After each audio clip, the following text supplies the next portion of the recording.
আমি অনেকবার তওবা করেছি, প্রত্যেকবারই ভঙ্গ হয়েছে। তাহলে কি আমি মুনাফিক হয়ে গেছি?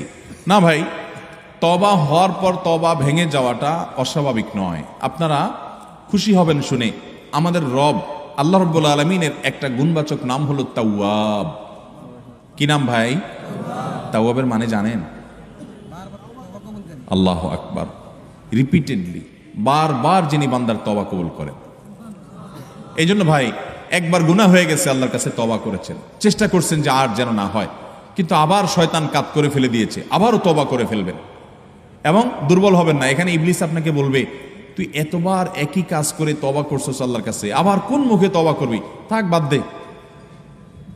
আপনার তওবা থেকে দূরে সরাবে। এটা হলো শয়তানের সবচেয়ে বড় অস্ত্র। কখনো নিরাশ হওয়া যাবে না। তওবা আগের বারের চাইতে পরের বারটা আরো স্ট্রং করবেন, যে ঠিক আছে আগের বারটা তওবা আমি দুর্বল ছিল, এটাকে আরো স্ট্রং করব, চেষ্টা করবো না ইনশাআল্লাহ। তাহলে তওবা বারবার করতে হবে, বারবার করতে হবে। ভেঙে গেলে আরো শক্ত, হার্ডলি তওবা করতে হবে, নিজের প্রতি নিজে শাসন চালাতে হবে। এভাবে ইনশাআল্লাহ সামনে আগাইতে হবে।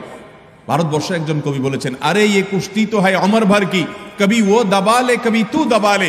ইবলিসের সাথে তোমার লড়াই তো সারা জীবনের। কখনো ইবলিস তোমাকে কাত করে ফেলে দিবে, তোমার দ্বারা গুনাহ করে ফেলবে, আবার কখনো চোখের পানি ফেলে কেঁদে কেটে আল্লাহর কাছে একান্তে।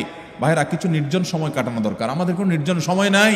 নির্জন সময় হলে ওই মোবাইলে আমরা ঢুকে পড়ি, মোবাইল টোবাইল বন্ধ করে ফেলে।